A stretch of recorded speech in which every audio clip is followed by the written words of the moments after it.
take refuge in Buddha. It's one vast mind of not knowing. I take refuge in Dharma, its manifestations of many of us in this moment. I take refuge in Samadhi, left hand shaking hands with the right hand. We've been talking the last weeks about this fundamental Theravada Sutra, the Shimala Phala Sutra, which is the fruit of the practice of a monk who's dedicated themselves to the Buddha way. What is the fruit of the practical, visible benefit of leading a contemplative life, a life of the Dharma, the Zen life, whatever that might be. And it's a dialogue between King Ajatasattu of Magadha, who's killed his father to ascend to the kingdom, and who's sick at heart. He doesn't say that, but you can imagine he's sick at heart with what he's actually done. Now that he's got what he aches after, it's a little bit like Hamlet with the ghost of his father on the wall. You know, it's like all of a sudden, this isn't the way it was supposed to be. And he's looking for, is there some relief somewhere? Is there, maybe he's contemplating becoming joining the order himself. But he says, you know, it's all of this religion stuff, it's all pie in the sky. It's like heaven will come near, this is that. But you see, really and truly, what is the benefit right here and now?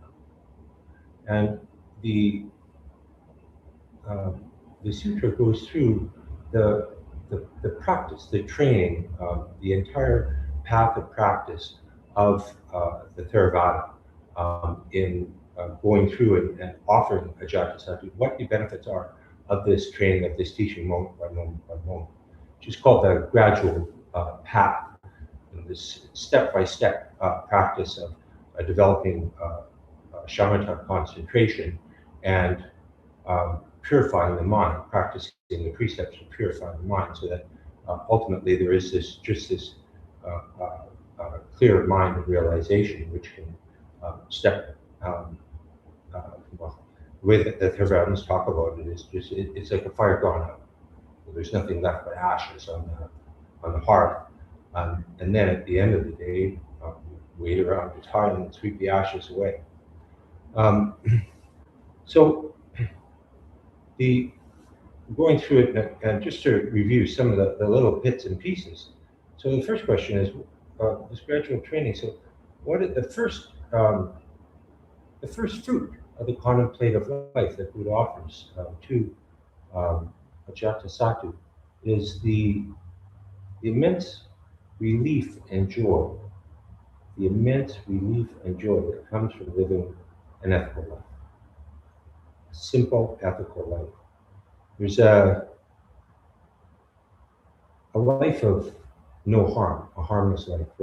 Years ago I sat in a retreat with Ajahn Hamala, who had been a rock and roller in the UK back in the day, and had, I guess, led a very dissipated wild life. And he turned from that. He had this incredibly funny man, but he turned from that to, he determined he was going to devote the rest of his life to living as harmlessly as possible. And so he took up the practice. He shaved his head, put on a young robe, became one of Ajahn Chah's monks in the Thai forest tradition. And I have to say, one of the most moving things I have seen is Ajahn Amaro standing with his bathing bowl at the serving table in the monastery. It's such complete humility of somebody who depends for his life on somebody else. He can't take the food himself; it has to be given to him. And so he's standing there with his bathing bowl,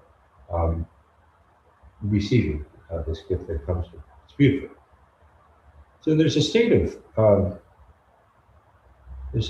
of fearlessness and joy, I think, that comes from living, from having a clear conscience, just from having a clear conscience,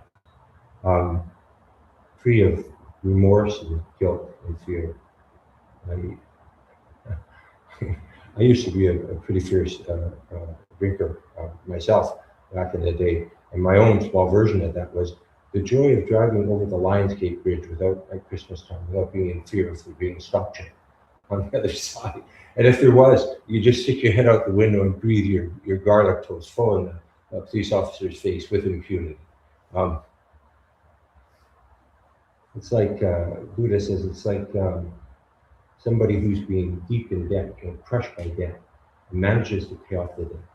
And just that feeling of being free again. There's years ago I saw a film, little short film done by this young woman who was had studied film, and it was the first film she'd made in many years because she'd gone to film school and she borrowed the money for it down in the States, and then came out of film. I loved it, just loved making films. It was a joy for me. You could just see that. And she came out of film school and thought that she'd somehow, maybe she could do commercials, maybe she'd make little short things, whatever. She ended up flipping burgers. And she flipped burgers for, I think, 5 years. The name of the film was Getting to Zero. And for her, that was like she felt like she could start to believe it. So it's that kind of release that the Buddha, I think, is talking about. How to step out of the anxieties, guilt, and fear that arise from living a life that's causes harm to others, causes harm to ourselves. So I'm going to be talking later, hopefully I'll get to it today, about freedom from the hindrances. So there's 5, there's so many lists in Buddhism, but this is a big one. Freedom from, developing freedom from the 5 hindrances, which is sensual desire, ill will, sloth and torpor, restlessness of the mind, itchiness sometimes it's called, and then the mind of doubt. And it's interesting, there's a dialogue between, in our own lineage, in our own tradition, between Dogen Zenji, who's really created. He certainly, I look to him in a somewhat godlike way as what I can't believe what this man was able to offer. But it's a dialogue that he has with his own teacher, Wu Jing, and he asked Wu Jing, is it any part of the practice to actually work with these 5 covers, or these 5 hindrances, or the 5 pickles, or sometimes called either pickle or not? Wu Jing apparently just shook his head at him and said, what else is there in practice? And what he's talking to is there's at a certain point in practice, he goes, oh, it's all Zen. It just doesn't matter. It's all this one life energy working itself out. It doesn't matter if I cheat or steal or whatever it is. It's just all big mind manifesting itself. And he said, what else is there? The root of the practice is learning to see. It's learning to see, and then it's the wisdom, what we call prajna wisdom. It's learning to see, which requires the ability to step out of what the ordinary state of mind, which is this hunting, questing mind. Now I'm listening to Hogan, now I'm doing this, now I'm doing this, now I'm doing that, I'm doing all this stuff, and I've got to get this, got to get some money, to step out of that and step into this. And everybody has to find a way to this on their own. But so that's developing this mind of shamatha. It's shikantaza practice. And then the question is, how do you function? How do you function? And that's prajna wisdom. That is how this manifests. It's how this everything machine, I've been doing somebody else's metaphor on how this everything machine functions. So and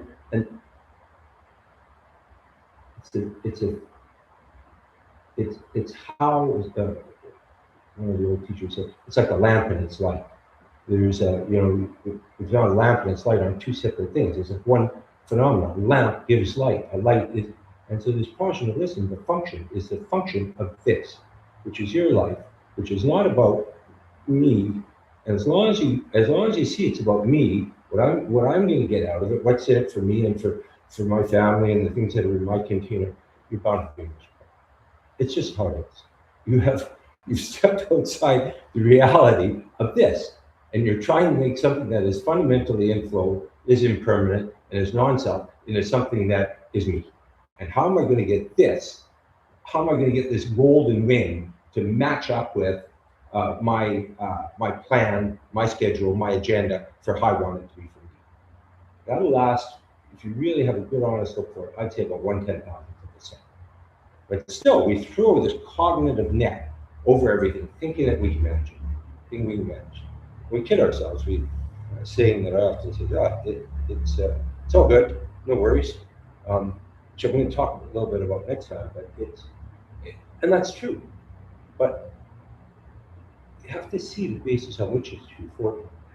Because otherwise it just becomes a historical chant where I remember years ago when I used to sit with so much pain. It's all mind manufactured at a certain level. But sitting with this agony and just I had this rule is that I would not move an inch. I would not under no circumstances would I do it.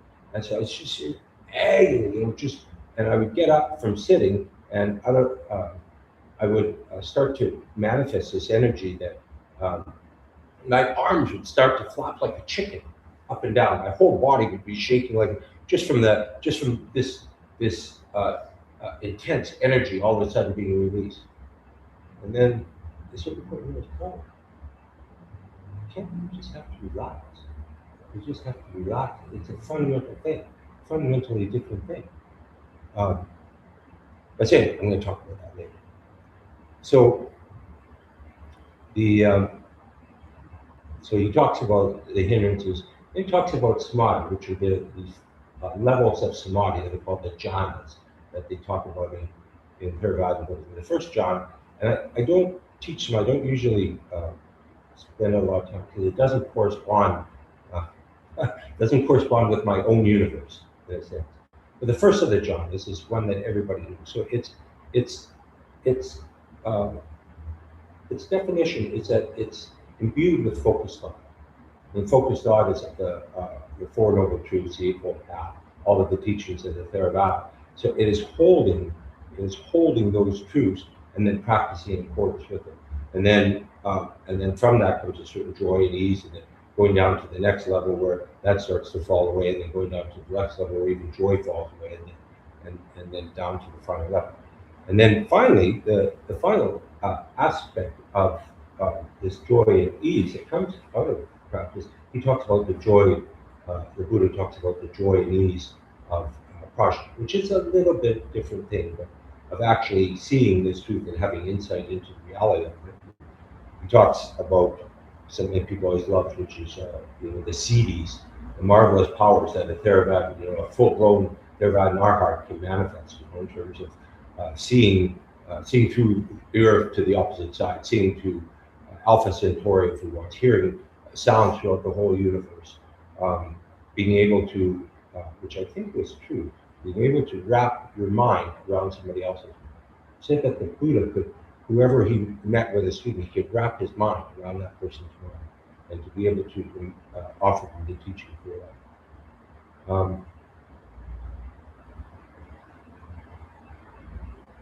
So the joy of living a simple life that causes no grief to anybody else.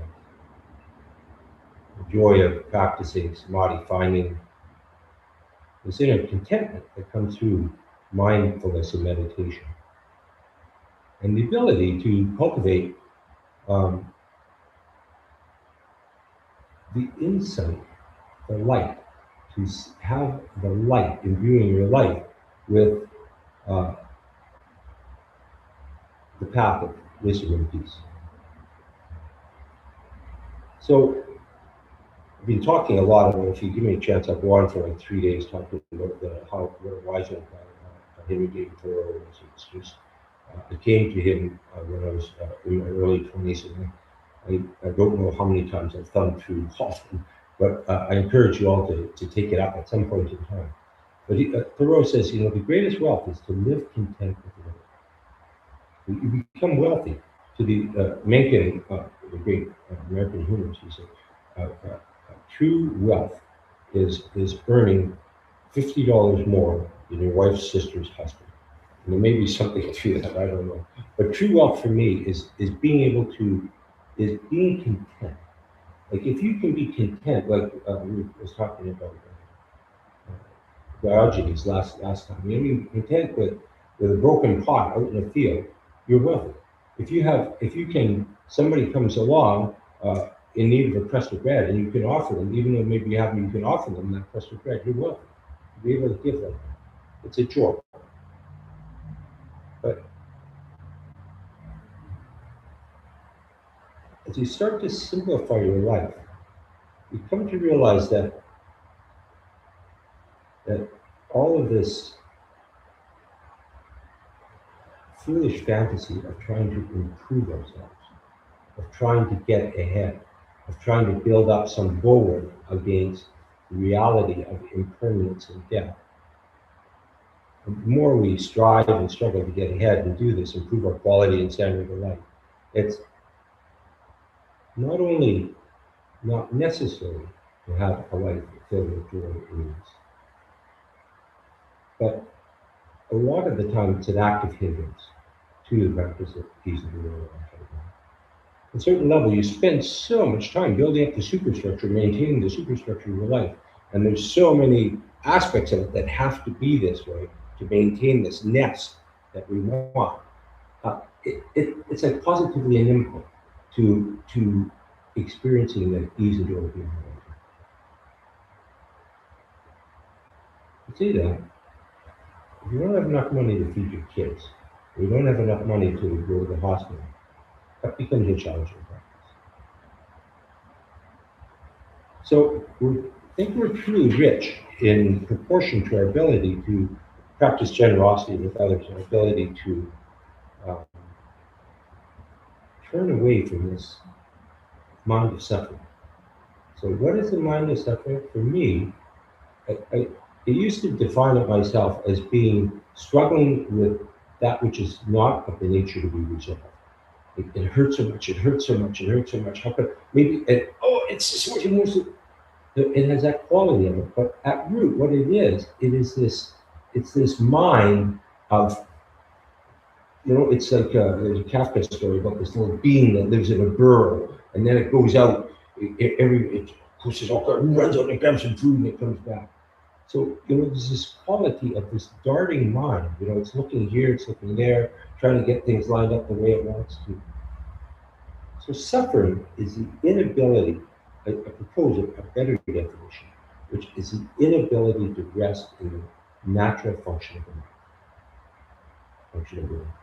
Uchiyama once said, if I can't remember what he was talking about being, I think it's there's a passage in one of the sutras, in the Dharma Sutra, about the Buddha's talking about being, in a previous incarnation, being dismembered joint by joint with a saw by the king of Kalinga, because he had been teaching the Dharma to his girlfriends, when they were out hunting or something. He came back, and the king didn't like this.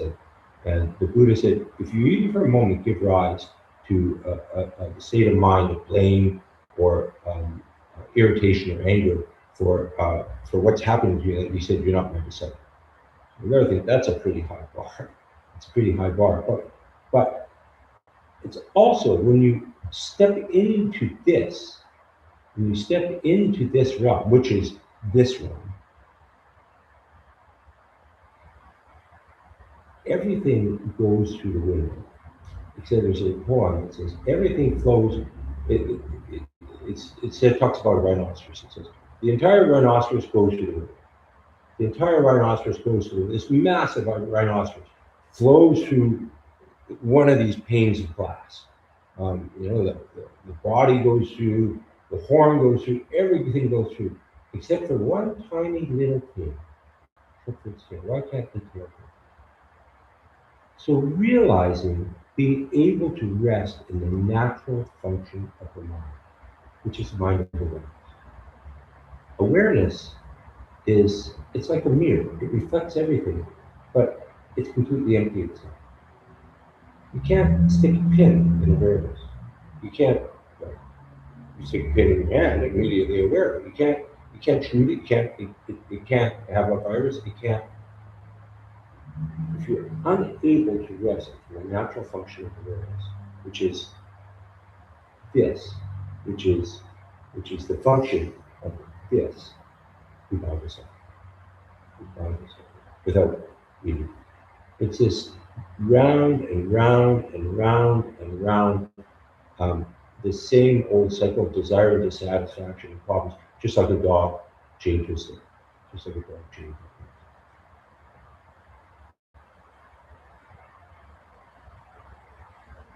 This practice of dissatisfaction. I don't want it to be this way. I want to be wealthy. I want to have any problems. I don't want to have any problems. It's not enough that I'm okay with having problems. I can't have any problems. But we're always running after more and better and faster and larger. It's like, I don't know if you remember in Alice through the Looking Glass, she gets the Red Queen gets hold of her, and she's we have to run, and she's running faster and faster and faster, and she says, well, when are we going to? She's completely out of breath. And this time, when are we going to get there? The Queen says, oh, she said, we have to run this fast just to stay where we are, just to stay here. You have to run twice as fast as that if you want to get in. And that's kind of the box we put us. So I also wanted to talk a little bit in terms of this simple life about what I was saying, that as long as it's about me, I don't care what it is you do, and I don't care how big you are at it. As long as it's about me, it's not going to be enough. When you're able to step into this, when you're able to step into how can I be of service here? How can I help? How can I benefit? It's like, otherwise it's just like there's this one little corner of your life. This is all you. It's all your life. It's all arises in your mind. It's all yours. Harada Roshi once said, so Genji Monastery, there's a bank down in the village. He said, you know that bank down there? He said, that's my bank. He said, I can't get the money out there. It's true. I can't go down to take all the money out there, but it's my bank. And that's the truth. You are all, your existence is inside me. And I exist inside you. So what I want to talk a little bit was this great, I think it was Austrian psychiatrist, Viktor Frankl, who survived the Nazi death camps. And over and over, it's an amazing book when you look at just a concatenation of circumstances where he should have died, he should have died, he should have died. And the expression of, he talks about the satisfaction of after just being dead from working all day, climbing onto this bunk with these two farting, snoring guys, one on each side of him, and they have one blanket draped over them, and like 20 people, and that's unheated camps. And just what a relief it was to be able to sleep, to be able to rest. But what he found that the people who survived those camps, that there was a magic aspect to all of them, which is that they lived for something bigger than themselves. There was something that they had to get back to. Maybe it was a family, maybe it was a garden. It could be something like a garden. Maybe it was their work that they were doing. But they all shared this, that there was something other than their own self-existence and their own wants and dislikes or whatever, that they were practicing with this. And that made a huge difference for them. So do you have a purpose in your life? Do you have a purpose in your life other than me? Something to reflect on. I often do. I gotta say, could that purpose be, at the end of the day, the actual living of your life? Just the mere living of your life. Which just seems upside down in terms of what Franklin said. But when you realize that what my life is this, it's not this little me, it's not some little mini me inside this meat wagon driving down like highway. It's this everything machine. To live in service to, it's what we do. It's what Dogen talks about in the service of in the instructions to the cook. To live with a boundless mind, to live with a mind like a mountain, where you're not judging good and bad. The mountain doesn't say, "Oh, I really like the deer. I don't like the wolves. I hate it when the wolves eat the deer." It's broad. It's impartial in the broadest sense. It has space for everything. And then to live with the mind of of parental compassion and kindness. To have that, to have those two aspects. So that's what I was saying in the beginning when I was dedicating the talk. It's this mind of not knowing, complete open awareness and not knowing, but then to live with a mind of compassion. And then out of that arises a mind of joy.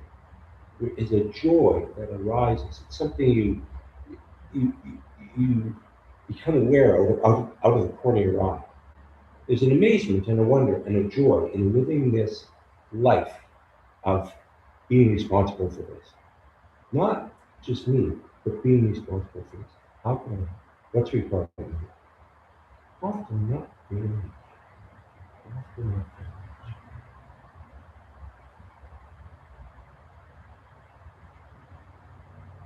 really. Letting go of this hunting, questioning state of mind where you say, I'm the subject and everything outside of me is the object. I'm inside, all that's outside. Give rise, it says in the Dharma Sutra, give rise to a mind that dwells nowhere. A mind that dwells nowhere has no inside or outside. Inside is in this prison cell of the self. I am in here, this is me, and yeah, I can see what Hogan's saying, it's all interconnected and everything. But I'm in here, and then there's the environment out there. Well, sorry, you want to do the environment for me. Okay, well, you can get it.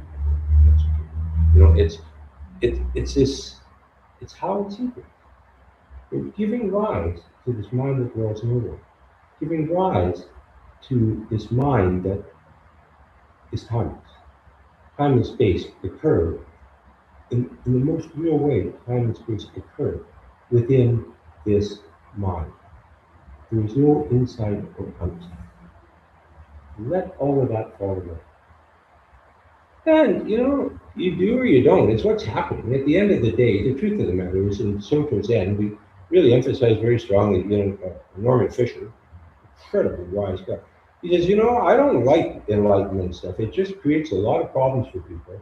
I really kind of actively discourage people who practice with me from doing that. It really does create a lot of problems for people. He said, it's true. This is the everything machine, but all you need to do is cover your way. You just need to do it. As long as you have faith that this is the truth, as long as you have faith in the Dharma, just do it. Don't be so selfish about it. But there's certainly this. It isn't about satisfying this mind of me and mine, of anxiety and craving, or being praised and feeling important, or being right. It's about this playground of our lives. It's constantly calling to us, Linda, come play with me. Come play with me. Look at this stick on the ground. Come play with me. What can you do? How can you make it bloom? How can you bring this life? We sit here so seriously and so strong. It's and that's really important. But your life, it should have a quality of play to it. There should be a lightness. There should be a lightness and a plenty of water colors. I mean, some parts are all in minor key. um,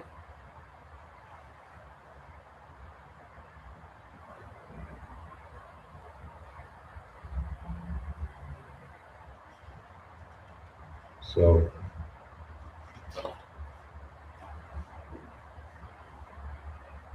So I wanted to start to talk a little bit about Samadhi and the five hindrances.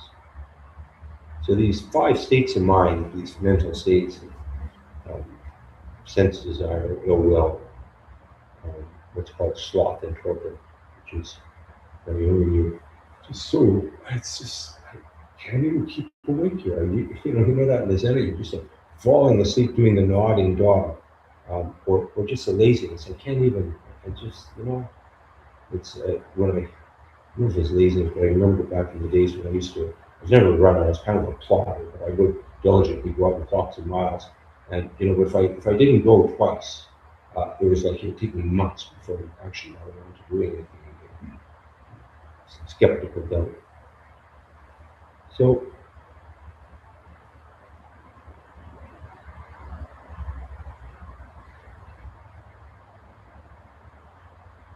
they pickle the mind.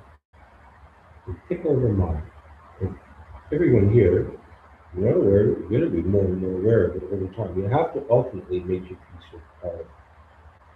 You have to make peace with all. It's like making peace with the voices inside your mind.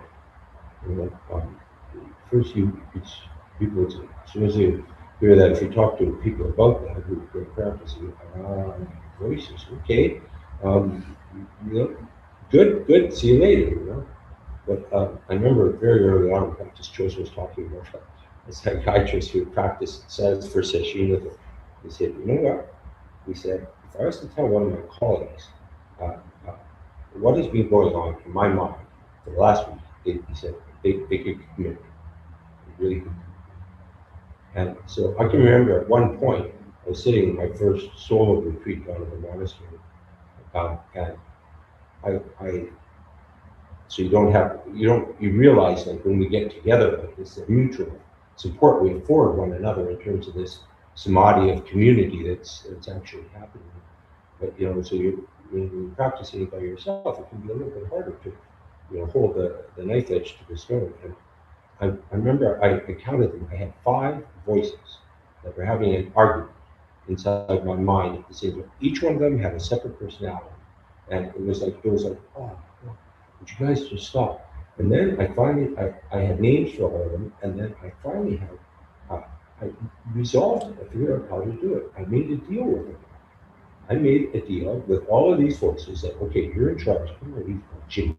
Because the girls had a next door neighbor called Jimmy. They thought it was real. And there were all these other ones. And so the deal is, you're going to be quiet here for half an hour, and then you can talk as much as you want for 5 minutes. And then Jimmy would step in and kind of anybody started to trickle. What do you do with that? But everybody has that to it. You say, oh, it's a voice of my thinking. I'm planning about something. I'm doing a plan about how things are going to go. Or I'm thinking about my zazen. That's better. But you start to realize different qualities of that. There's this very aggressive kind of self-judging voice, the voice of the inner critic. There's a pusher voice. He's, come on, come on, come on, let's go. All these voices arose very early in life, very early in life. Then there's a little child, oh, it's too hard, I can't do this, it's like good. So, central desire. It's interesting, when the Buddha, on the Buddha, even the Buddha's enlightenment, it was the first thing that Mara, the temporary, Mara exists nowhere but in this mind. But Mara, before sending his armies to try to push Buddha off the seat, he sent his voluptuous daughters and sons. Voluptuous beyond your wildest fantasies. And so the Buddha had a taste of this. He'd been a prince at one time. Right? He talks about how, what his life was like at that time. But it's something that pretty much everybody comes to church in the Zen. And if it's not sexual desire, it may be desire for a chocolate fudge ice cream. It may be a desire for just laying down and going to sleep. It may be a desire for, oh, it hurts my knees. I really wish it was just all pleasure. And so there's this quality of sensual pleasure and sensual desire. And it's informed by the truth of sensual pleasure. It's sensual pleasure, seems like freedom, it seems lovely. But we cling to it. We cling to it, and it can't last. It doesn't last, and it passes. And then there's this wanting it to endure. It becomes a hindrance. It becomes this. There's nothing wrong in and of itself, but it becomes a hindrance when it takes on, when we have this attachment. It takes on this clinging, grasping obsession, right? Once it pulls away from the present, we're kind of locked in this state of desire. So the Buddha, for each one of these, he talks about, in this part of the scripture, he talks about the mind as a clear pool, seen as a clear pool. And if you stare into a clear pool, it reflects, it's like a mirror, and it reflects the mind back at itself. So you can generate, if you through the practice of samadhi, if you can kind of relax into these desires so that they calm down. So practicing non-opposition, as I say, no good going to war with any of these things. Go to war with them, it's like pouring gas on a fire. Go to war with it, it's gonna get worse and worse and worse. So you have to be skillful about it. But he talks about sensual desire. He said it's like water mixed with pretty colorful dyes, where you get kind of absorbed in, oh, look at that red, look at how the red and the green blend together and they make those swirls. It's so pretty. And they don't really do that, but you can't see the reflection clearly because of the interplay of the different colors. So the antidote to sensual desire, what do you think it would be?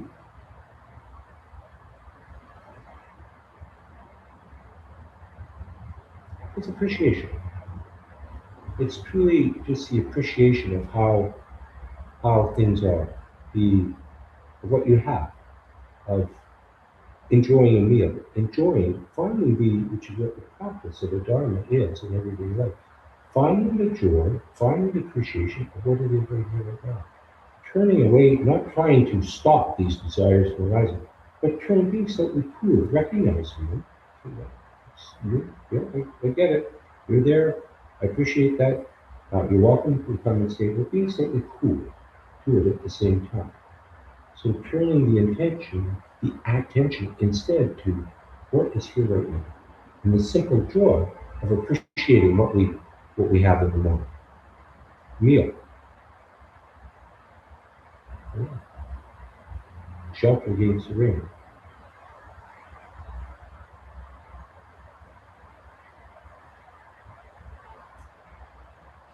And that's my time.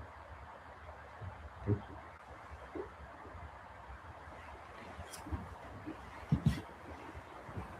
you.